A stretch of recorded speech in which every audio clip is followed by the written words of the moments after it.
كاتبة قعاود الزمن والمضيقات، تحمل الإنسان ما لا يطيقه، العمر يمضي في كفاح المعاناة، والقلب ما قد فارقته مضيقه.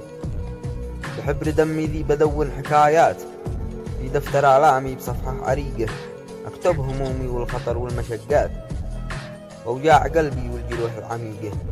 في كل يوم القلب واجه إصابات، والعين طول اليوم هي مستفيقة، عايش في الدنيا وأنا بين الأموات، وكابوس حلم الأمس أصبح حقيقة، وحتى الضمير الحي في الناس قد مات، والصاحب أصبح يقتلب في دقيقة، صار السحب مطوي طواية ملفات، والأخ صار اليوم خصمه شقيقة. شوف البشر يا صاحبي هي عبارات، نادر تلاقي لك علاقة وثيقة، الخصم يكتب في جبينه علامات، والأخ ثمره مزهرة في حديقة.